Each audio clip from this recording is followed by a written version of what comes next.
Fertility is a bit of a loose concept in Lore Olympus. Frankly, I don't quite understand what it is anymore.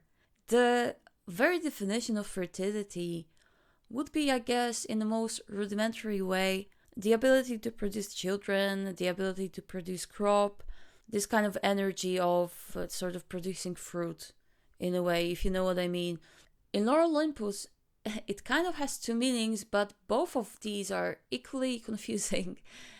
In one sense, the fertility is an ability to produce children, just as we understand it. But in the other sense, it is also this whimsical power that is really vague, to be honest with you. It hasn't been really defined.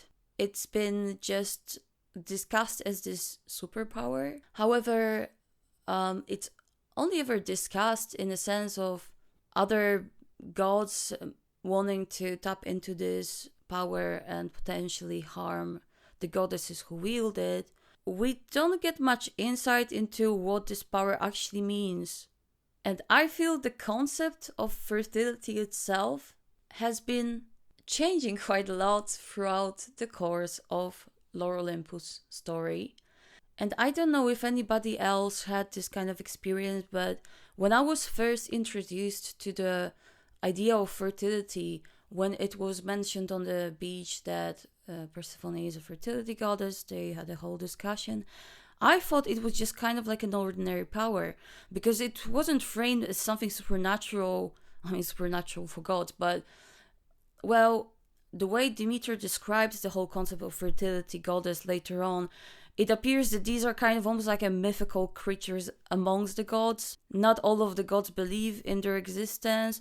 When she speaks about and she's wearing a tinfoil hat, it is portrayed to be something a bit in the area of, I guess, conspiracy theory. But when we first learn about fertility, we get, first of all, a casual discussion between Hades and Persephone, where he just casually asks her, what is fertility goddess doing, and blah blah blah, or something like that. I don't quite remember what he said. And she said like, whoa dude, no, I'm not the fertility goddess, no. And it didn't really feel like it was this, like, are they seriously discussing this thing that a lot of gods and beings in Lore Olympus consider something out of a wacko's handbook? It doesn't feel like a discussion that is just happening about these legendary beings. It's a casual discussion between two gods regarding the attributes of one god. And the way I interpreted it was that Demeter knew that Persephone is a fertility goddess, and she lied to her because she kind of had this, I guess, parental freakout that her daughter is, her main attribute is something connected to, physicality, the ability to produce children, and she was pushing her into joining the goddesses of eternal maidenhood. So I thought it was coming from that spot that she was protective, I mean, in her own way, because obviously that's not exactly the greatest thing to do. But what I mean is that it kind of aligned with what she was portrayed as in general, as this helicopter parent. Then we had another step in the fertility evolution in Lore Olympus. The fertility was portrayed as something that goddesses possessed, that will activate in the distress situations, like Persephone's rampage, for example. But then we started to get into this whole narrative that the gods could use that power. And ever since Demeter mentioned that to Hecate in a conversation, we had a lot of themes connected to that. We were beaten over the head with it a lot. We saw Kronos taking advantage of Rhea, we saw Uranus taking advantage of Gaia, we saw Zeus taking advantage of Hera because it is now revealed, spoiler alert, that she is the missing fertility goddess. What a surprise. And then we always have the discussion about whether Hades should or shouldn't use the power. We never really discuss it through the context of fertility goddess using her own power. Like, if she can grow Titan size, that means she can use the power, right? I never even once saw any mention in the whole Lore Olympus comic book that would talk about Persephone learning to use her own power. It's only ever discussed in regards to Hades. It was really strange. And then, well, spoiler alert, if anybody cares, because I'm gonna get into the most recent episodes now. So we find out that Hera is a fertility goddess and she taps into that power. I don't know how that happens. It's kind of like her spirit leaves her body. I thought that she is a spirit because she's a god, but okay, whatever.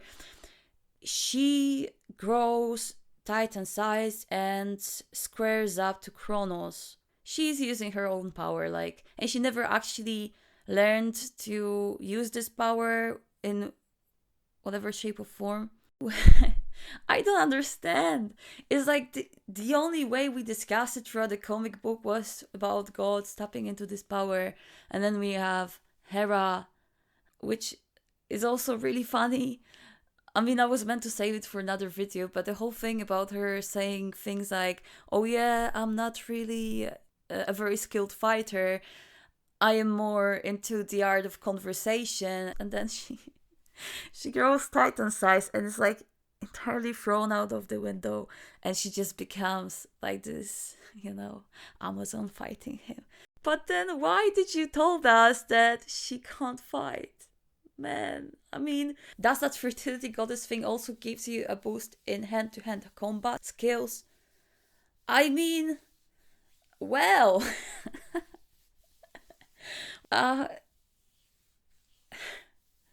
well, I don't get it. Honestly, I don't get it. I don't understand what is that fertility goddess power anymore. So why did we have this whole discussion about Hades tapping into this power? Couldn't we just have a discussion about Persephone using that power? And if Hades can tag along, come on, tag along, use this power, super, yay.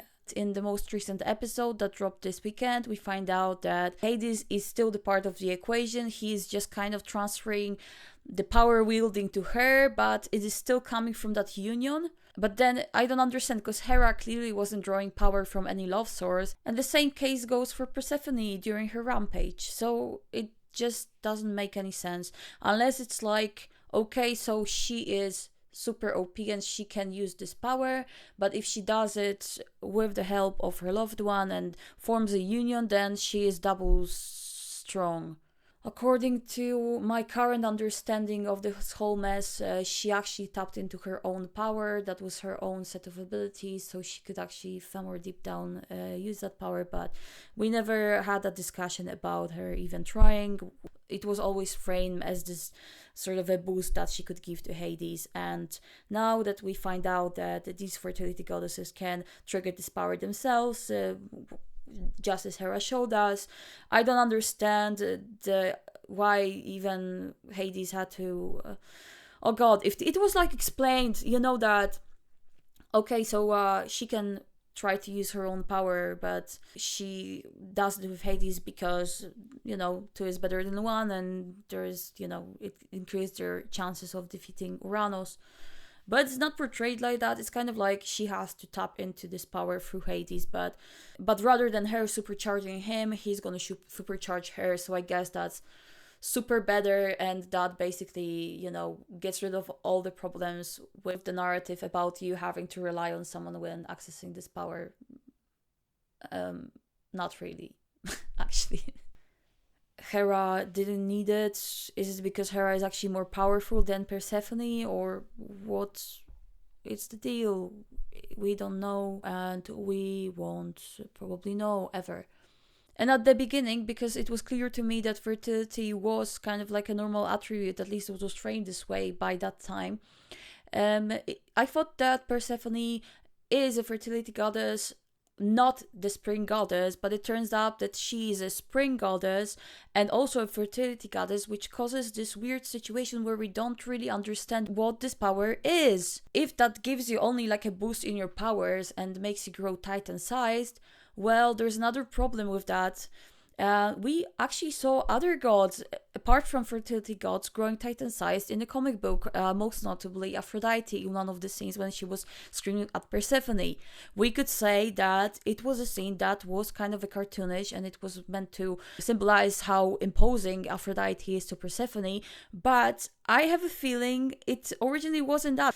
Maybe those higher gods, like these sort of originals, had this level of power to grow Titan size because they were direct descendants from Titans, and then all of their offspring sort of lost this power. And it sort of made sense because they were the direct creations of those Titans. They had some of the Titan powers left in them. Maybe while creating the gods, Titans sort of gave parts of their powers away to be able to create these beings. And I think Aphrodite depiction in that chapter was that she actually did grow a bit Titan-sized, just like to scare Persephone a bit. But then we found out that Titan size is directly correlated with fertility goddess thing, so this lost any sort of sense it had. Also, I don't really understand why Zeus had to double dip on fertility goddesses to defeat Kronos. I don't really understand this. It took one Persephone and one Hera to defeat Kronos. Why Zeus had to literally drain one fertility goddess and eat another to be able to tap into the power. And when it was explained how this Metis eating happened, one thought unwillingly popped into my head, and that was that sort of a saying that you have that the best way to a man's heart is through his stomach. Because I don't understand, why do you have to seduce fertility goddesses and build that bond to be able to tap into that power? And then you just kind of find out, okay, you can just also munch on them and then you will get access. What the freak? So what was the point of all of this, seducing fertility goddesses? Wouldn't it be much easier to just trick them into shrinking and eat them? I don't understand. And when Zeus was eating her, did she shrink or did he grew super Titan size and ate her? Maybe it was like, he had to seduce her and he had to also be in a relationship with Hera, and he actually drew double power to be able to grow super Titan sized. So he was bigger than Metis, who was just Titan sized, and he actually triple dipped on them because he also ate Metis, and that gave him another super boost to be this fighter against Kronos. I just don't understand. Oh my goodness. And if you wanted to defeat Kronos, what was even the point of involving Zeus in this? When we find out that Metis created her daughters to be warriors to defeat Kronos, Hera literally says that she was created to destroy him. Why couldn't Metis just go and defeat Kronos with Hera, who was clearly a fertility goddess? And if it's supposed to be this thing that the goddesses are wielding, but gods can tag along if they have a union, that means that Zeus could potentially also draw power from Hera, because he did anyways. So it could be Metis, Hera, Zeus, perhaps even Hades because of his complicated relationship with Hera, and all of the other minor gods versus Kronos. So what was the point of seducing Metis, and what was the point of eating Metis? Also, did he not manage to seduce Metis? So he had to kind of, she didn't give in and she didn't fall in love with him. She was just treating him as this fling. So she asked him to eat her. And then because Hera was way more emotionally involved with him, he could draw the power from her. I just don't understand. It doesn't make any sense. Also, I feel this is what was the direct result of backpedaling. And even speaking about the most basic understanding of fertility in Lore Olympus, which is the ability to produce children, that also is messy. You have gods that are miserable because they can't have children, such as Hades, but you also have gods that create other gods. And it is never explained what this ability actually is and what are the limitations to this ability to produce children without going the traditional route, if you know what I mean. And yeah, so we have biological children, but also we have Demeter creating Persephone. There is a Thanatos and his brother that only have a mother. I don't know if father is in the picture. We have Hera, Demeter, and Hestia being created. We know that it is possible to do that too, but we don't know how it works, and we probably won't be finding out anytime soon. And with ending approaching, I literally have 2 episodes left because I'm not fast passing, so I'm caught up till the episode that came out on Sunday. I honestly think that it is never gonna be fixed and we will never get the explanation for this, and I will just have more questions than answers. What do you think? What is the fertility goddess power? Maybe you can give me some idea, because I had so many different ideas in my head about it, from being a normal attribute, for being just this battery thing that only the people who are involved with these goddesses can access, because this is the only way it was actually discussed, but that was actually already conflicting with what we learned about this power before, while Persephone had a rage episode.